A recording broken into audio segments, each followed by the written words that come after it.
পাকিস্তানের বিরুদ্ধে বিরাট কোহলির সেঞ্চুরি, ফাইনাল ম্যাচে রোহিত শর্মার দুরন্ত ইনিংস। কিন্তু যে বিষয়টা নিয়ে কথা হয় না, প্রাপ্য ক্রেডিটটা যে পায় না, সে হলো চ্যাম্পিয়ন্স ট্রফিতে ভারতের হয়ে সর্বোচ্চ রান করা শ্রেয়াস আয়ার। 5 ম্যাচে 243 রান করেছেন শ্রেয়াস আয়ার। টুর্নামেন্টে সর্বাধিক রান করা রাচিন রবীন্দ্রর থেকে মাত্র 20 রান কম। প্রত্যেক ম্যাচে যে মুহূর্তে ভারতীয় দল সমস্যায় পড়েছে, সেখানে দায়িত্ব নিয়ে খেলেছেন শ্রেয়াস।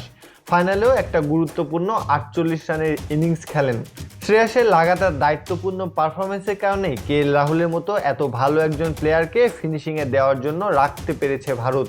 না হলে বাধ্য হয়ে কেএলকে মিডল অর্ডারে খেলাতে হতো এবং তখন ফিনিশিংয়ের জন্য ভালো প্লেয়ারের অভাব হয়ে যেত। তাই এই বিষয়টা যেন আরও একবার প্রমাণ হয়ে যাচ্ছে ভারতীয় ক্রিকেট ইতিহাসের বেস্ট এভার নাম্বার 4 শ্রেয়াস আয়ার। এবং আমার জন্য প্লেয়ার অফ দ্য টুর্নামেন্টও শ্রেয়াস আয়ার। প্রত্যয় কাব্য, বিডি আর্কাইভ।